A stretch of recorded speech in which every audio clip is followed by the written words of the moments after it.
and welcome to the August Positive Images Festival poetry workshop with me and 5 guinea pigs. So the guinea pigs are running around here, you might hear them squeak. So poetry and guinea pigs, what better way to spend the next 20 minutes or so. Feel free to pause this session and do the activities, or just do one and come back to it. Thank you to Positive Images Festival in Coventry who fund these workshops. Our future sessions are going to be in person at Central Library in Coventry in the UK. They will be on the last Sunday of every month, and they will be at 1 PM until 3 PM. If you aren't able to get to those, these workshops and all the ones that have been up previously, so 2 years worth of workshops, are available on this YouTube channel. They're not going anywhere.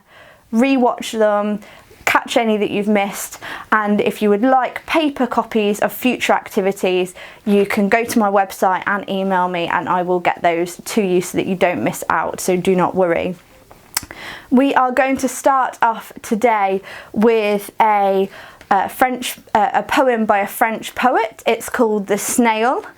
We've got lots of exciting things coming up for you, plenty of activities, a best practice quote from a famous writer, and a goodbye, because that seemed appropriate. And guinea pigs, lots of guinea pigs. So, The Snail. This poem is by Raymond Quenio. Now, I have practiced saying this. I've looked at a way of saying it online and I don't 100% trust that. So I think that we're going to have to add France to the list of languages that I have mucked up pronouncing the names of people who are from there in the last 2 years. And I will just apologise. And if anyone wants to teach me to say it properly, that isn't like a robotic voice on Google, then let me know that. The name's on the screen, so anybody who's more literate than I am will know who it is. So we'll call him Raymond. Was born on 1903 in Le Havre, France, to an ex-colonial soldier named Auguste, and he studied at Lycée in Le Havre. At the age of 17, he moved to Paris and graduated from the Sorbonne. Raymond Quenio is not only a poet but also a novelist, publisher, mathematician, humorist, scholar, linguist and a detective. He was a precursor to the postmodernism era and also wrote some lyrics which were very popular in the 1950s apparently. In almost everything he wrote, he was ambitious but tried to keep it light-hearted. He also wrote using colloquial speech and phonetic spellings in both his novels and his poems. So he is the poet that wrote The Snail. For the snail, the crack of doom, smashed on the path by a thrush. Do not break my skull, all you find is slime. To extract the words, stroke my hair and stand clear. So I really like that. It's short but it's good fun. I like how it's split into 2 stanzas, and the first one focuses on the snail and the second one sort of relates him to the snail. It gives him snail-like qualities. There's not a correct way of looking at it. You might see it differently. One way could be that it's humorous and the idea that our words are in our head like slime, and if you probe too closely into anybody's life, you'll get, you know, you'll get to know too much, all their words and ideas. Another way of looking at it that probably is my favourite interpretation is the idea that you know, obviously if you step on a snail, that's not kind and it ruins it, you get snail everywhere. If you're kind to him, you know, in the stroking his hair, not literally, but you know, an act of kindness, actually people will open up to you and they'll tell you a bit about themselves. But I still think he keeps his signature humour there with the stand clear ending. I've often looked in these workshops at personification. That's when we give an inanimate object or an animal human qualities, usually an inanimate object if we're using the word personification. This is almost like the opposite of personification. So that's called zoomorphism.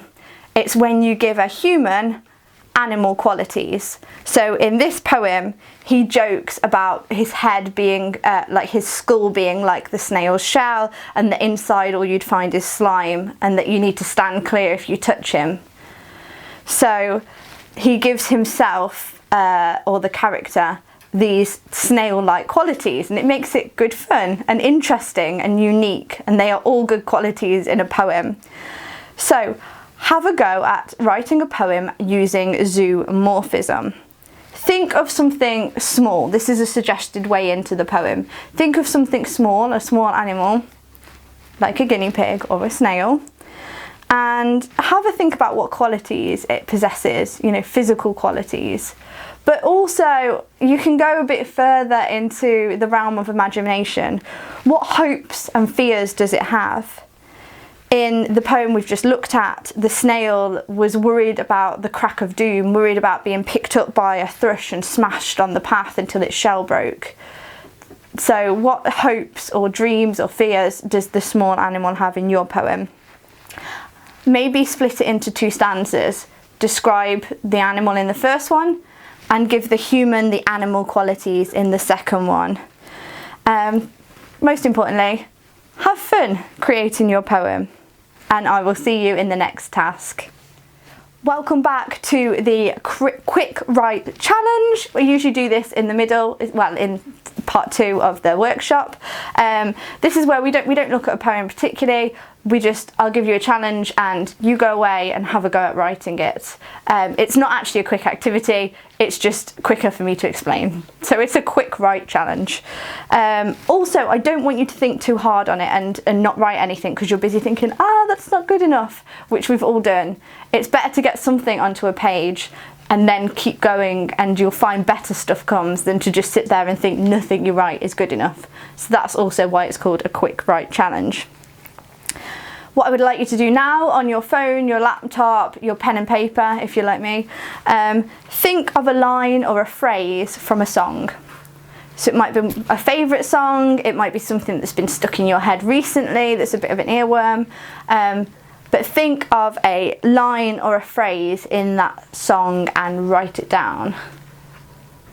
We've got a hamster come to join us now too. That's Lara.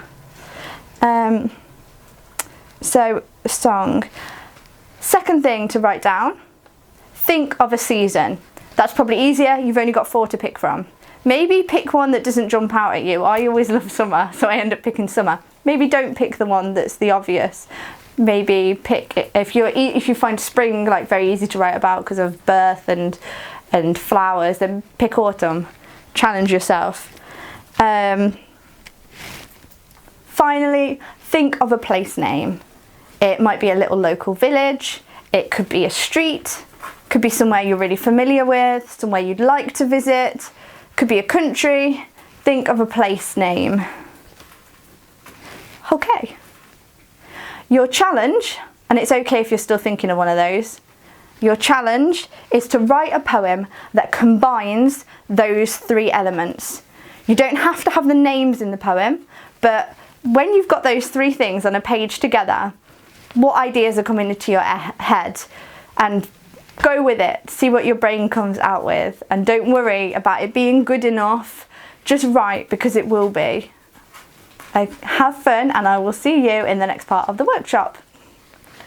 Okay, I hope you enjoyed those first 2 challenges. Here's now, you might be getting tired, I'd like to give you something to think about at this point in the workshop.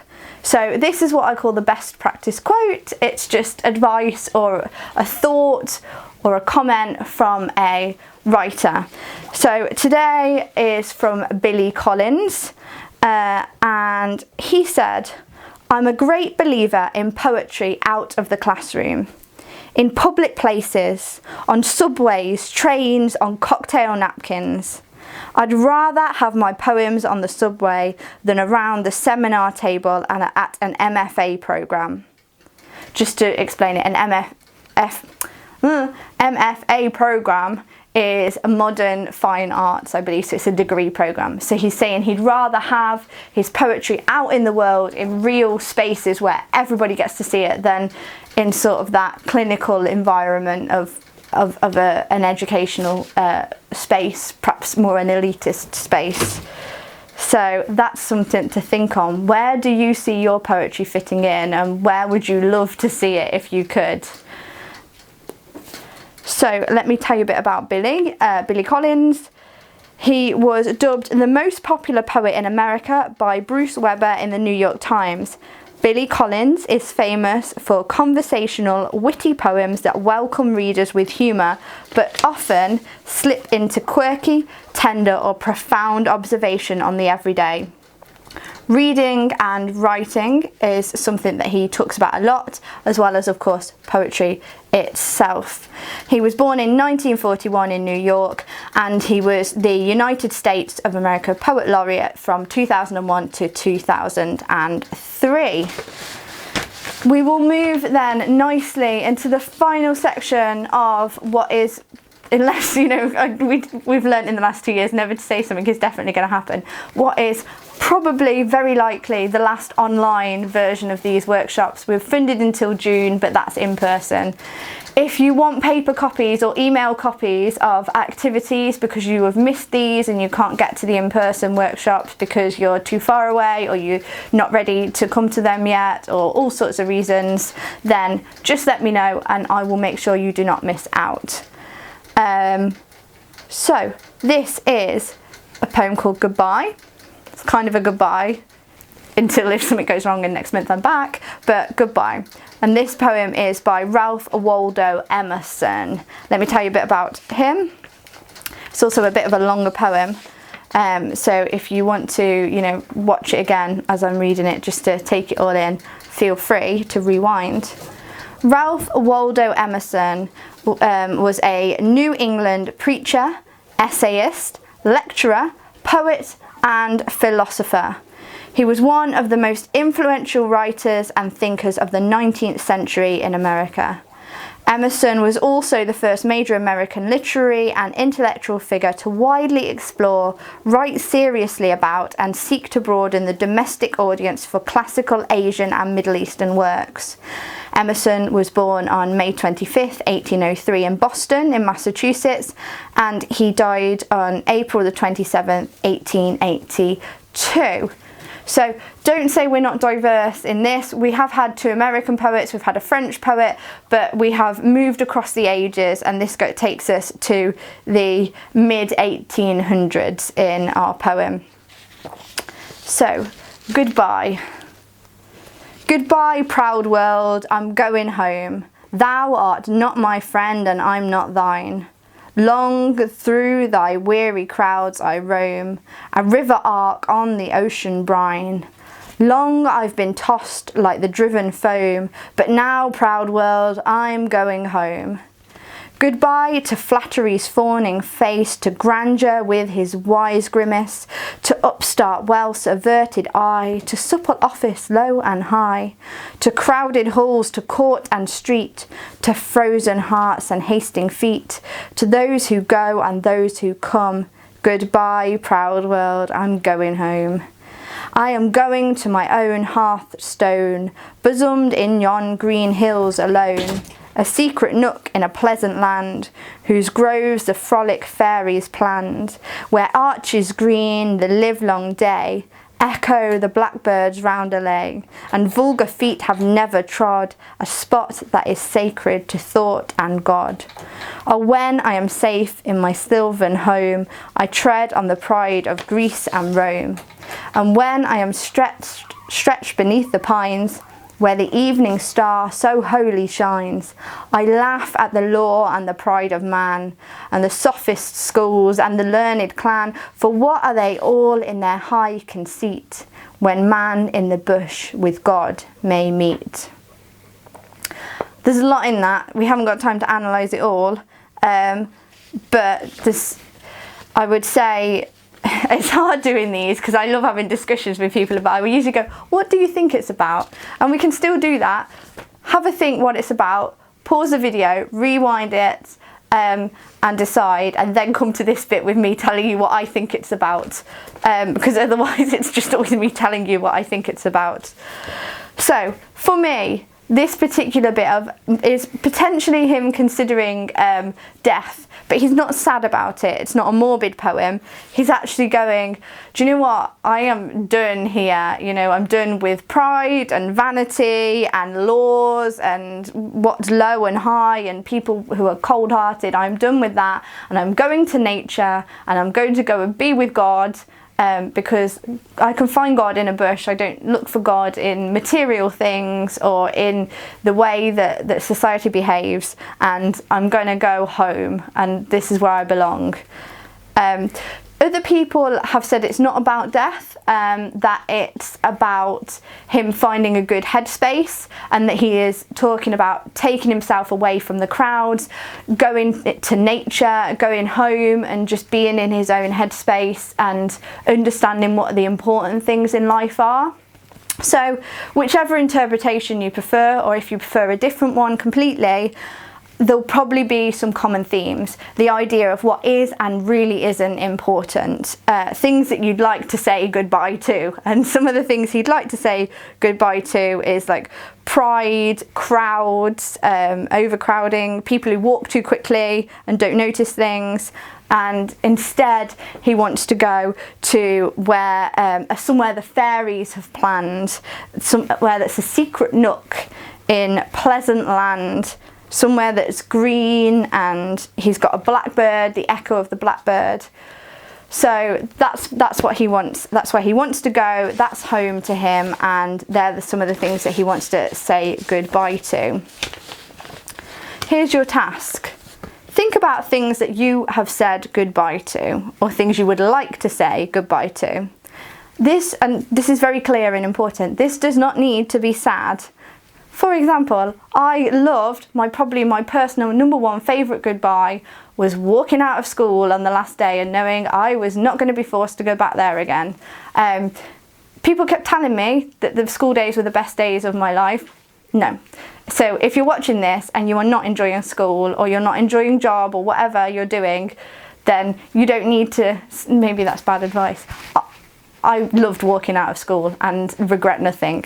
And trust me, things got a lot better once I'd finished school and started doing in life what I wanted to do and enjoying myself. So I digress. Does not need to be a sad goodbye. It can be a happy goodbye. In fact, it's better if it's not sad, because there's so many sad goodbye poems and poems about grief, especially from the time period when Emerson was writing. There's a lot of those types of poems. So go for a happy goodbye. Go for a funny or sarcastic goodbye. If you want to go sad, that's okay as well. It's your poem. Write your poem. And I will, do you know what, before we say a goodbye, thank you so much for supporting these workshops. We've had a consistent number of people requesting paper copies or watching the YouTube videos. So genuinely, thank you so much. If you didn't turn up, then there would be no point putting them on. So I'm glad that you do, and I'm glad that you've told me that they've been important to you, particularly during what might have been a difficult time, and that they've given you something to write about and inspiration. So thank you, it means a lot. And thanks also, of course, to the wonderful Positive Images Festival, who have consistently funded these, and who 4 years ago, when I said, can I put on a workshop for you, gave me a chance when I'd only ever run like 3 free workshops before for another organisation. So thank you for giving me a chance to do this, which is something I love. Next workshop, just in case you didn't get the message, 26th of September, that's a Sunday. We always go for the last Sunday of the month, except Christmas, because no one wants to turn up between Christmas and New Year, especially not me. It will be in person at Central Library in the centre of Coventry, City of Culture, from 1 p.m. until 10 past 3 p.m. Contact me or Positive Images if you're not able to attend but would like paper copies. I feel that I should present you with a guinea pig. I've got one at my feet if she fancies it, so she can say, I've got Adelaide here, see if Adelaide fancies saying goodbye. Hello Adelaide. Oh, you do? Okay. Oh, I promised you guinea pigs and poetry. So from me and Adelaide, goodbye, and thank you so much for the support over the last 2 years.